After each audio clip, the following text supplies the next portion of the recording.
Okay, our next video is example naman during watchkeeping na may problema, yung mga pwedeng maging problema during watchkeeping.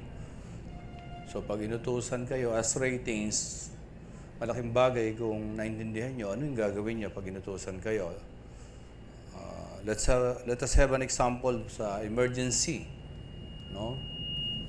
For example, ang sabi, nagka-problema raw sa battery, main battery charger, you know. So you go to process directory, ayan, 73, and then emergency switchboard. Kung papansin niyo rito, yung main battery dito is nakapasok o naka-close yung main breaker. Yung breaker niya. Kasi yan yung nagcha-charge ng battery natin. Ayan, 25.34. Mataas.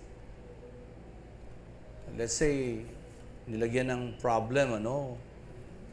Ito, yung M. Nilagyan ng problem yung instructor para makita niya, masubukan niya kung ano yung gagawin niyo.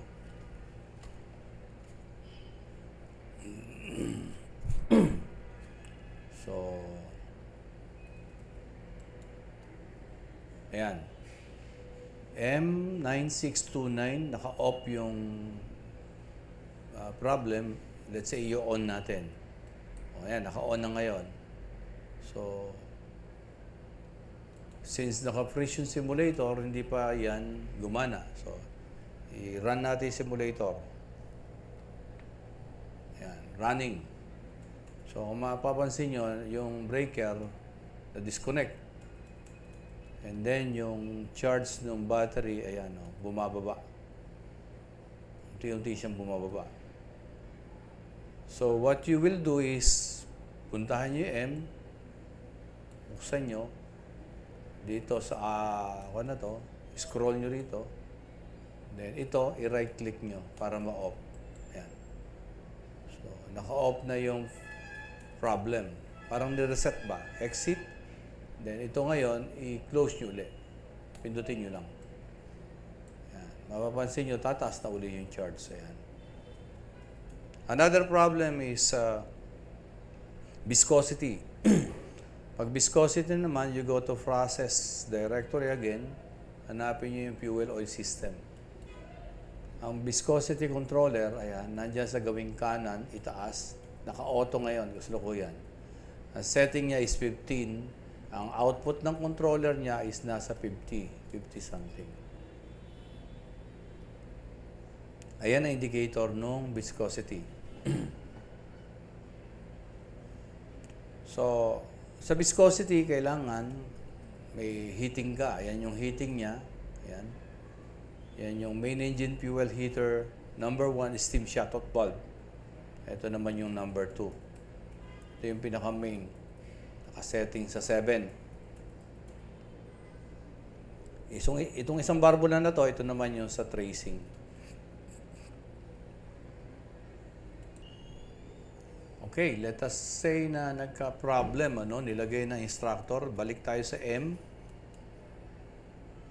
Hanapin natin yung problem ng viscosity. Exit.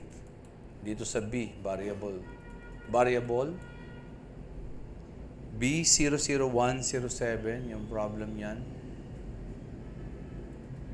Hanapin natin dito. Scroll.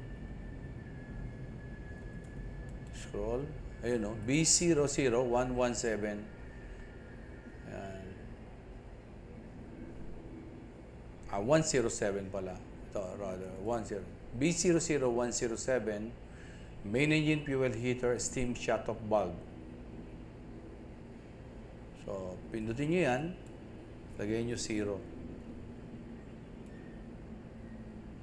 Pag in-enter ko yan, makikita nyo itong barbula na to, magsasara. Enter. So, ayun, sarado.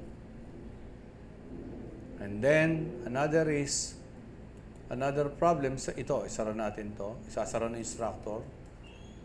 Ayun, main engine fuel steam tracing valve. Ito kasi ay tracing para sa mga linyada. Pag nilagay ko to sa 0, pag in-enter ko yan, mapapansin nyo, sasara. Ayun. So, dahil nawala ng heating yung fuel oil, heater number 1, yung viscosity unti-unting tataas. Yung controller unti-unting bubukas kasi nga bumababa yung temperature. Nade-detect nila, bumababa yung temperature, kulang ng heating. Ibubukas niya na ibubukas ngayon yung controller. Ayan, oh. Pero kahit bumukas siya ng bumukas, since sarado to, walang mangyayari. Yan. So, we need to open this. Yan.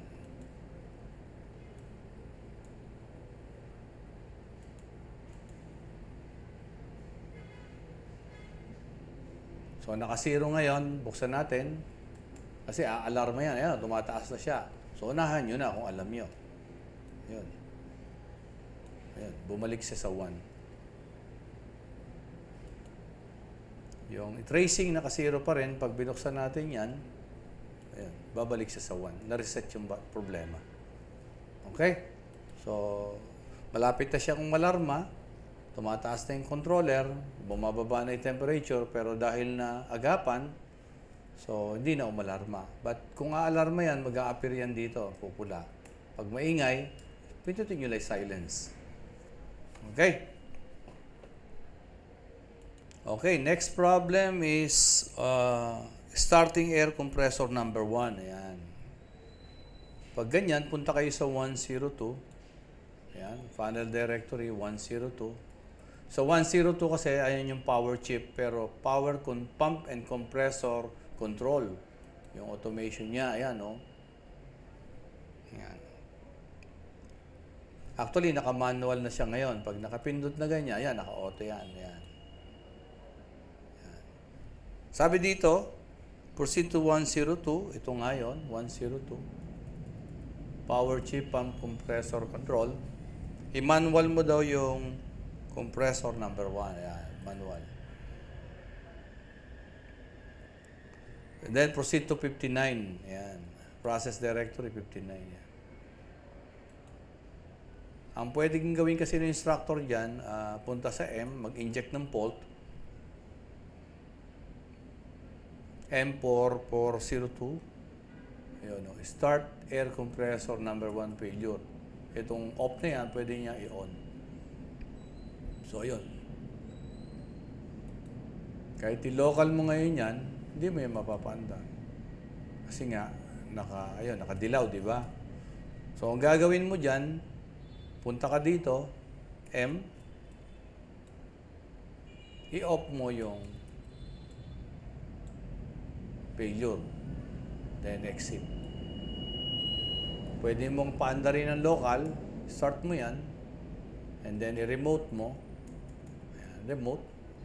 Then, punta ka ng panel directory, 102, pindutin mo yan, and then i-auto mo to. That is for starting air compressor number 1. Kung number 2 naman, pwedeng gawin na instructor dyan is,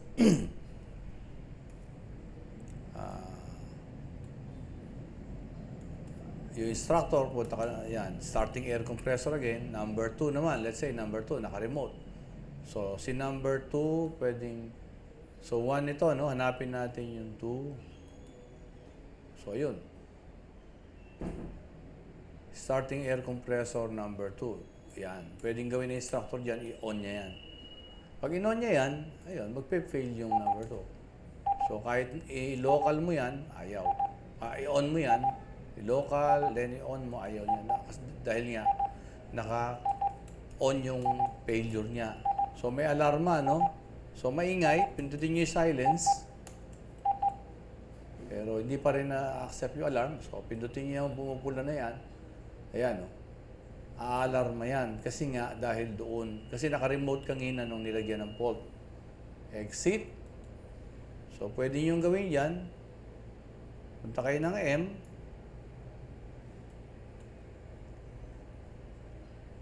I-reset nyo yung alarma. Ayan.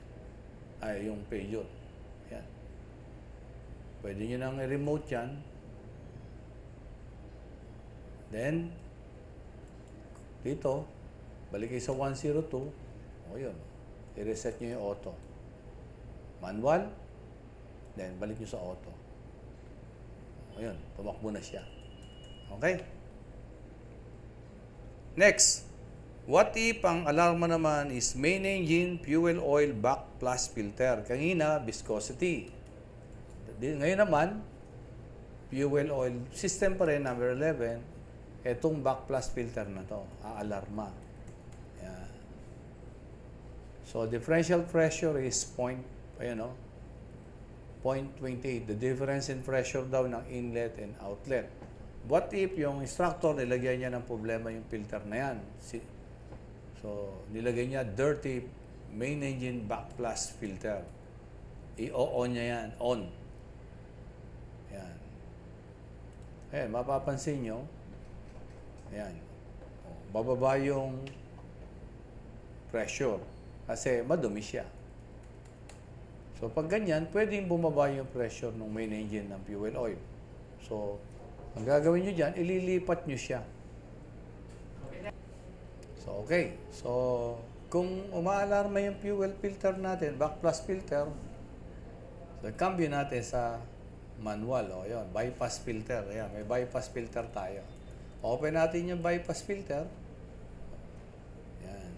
So, para bumaba yung difference. Kasi kanina, di ba, ang taas? Tingnan nyo. O, close ko ulit ito, ha. Ayan, kinlose ko. So, 0.67 yung differential pressure. Ibig sabihin, madumi yung filter. Yan. So, that's why we will open this valve para bumaba yung differential. Ayun, naging 0.21 na lang. Pwede nyo na rin isara itong back plus filter. At kung may time, pwede nyo linisin. Okay? Pero medyo delikado to, lalo na kung tumatakbo yung main engine nyo. Kaya you have to be very careful. And you should be under the supervision ng mga opisyal. Next. Service air compressor naman. Yung service air compressor. So, lahat ng compressor is under funnel directory 102. Ayan. Ayan o. Asan yung service? Ayun, service air compressor. Naka-auto yan. What if yung instructor, nilagyan niya ng problem? So, we go to 60. Ayan. 60 is service air system. Let's say, punta siya sa M, yung instructor. Ngayon, yung service air compressor, ginawa niya failure 4414. In-on niya yung failure na to. Thank you. Sige, sir. So, ngayon, hindi aandar yan kahit i-local nyo. Ayan. I-local ko, ayaw umandar. Kasi nga, naka-on yung failure. So, ang gagawin nyo, you go to M. Ayan, umalarma na naman. So, simply because naka-auto siya kanina. So, accept nyo yung alarm na yan. Tapos ito, acknowledge nyo, pindutin nyo lang na gano'n. Mawawala na yung blink, mawawala na yung sounds. Pero you have to fix this problem by, ayan, going to M. Ito, i-off nyo to, right-click para ma-off. Ayan, off na. So, pwede nyo na ngayon paandarin yan. Ayan, umandar na siya. So, pwede nyo i-off or i-remote nyo. Ayan. Let's say, local natin, on, then remote. So, hindi pa naka-remote yan. I-acknowledge pa yan sa panel directory. Pump control. Ayun, no, nagbi-blink. Kailangan yan, pindutin nyo yan. Ayan, auto. Ayan, start. Once na nagbi-blink na gano'n, ibig sabihin, hindi pa siya naka-auto. I-manual nyo, then put back to auto. Katulad nung ginawa natin. Next.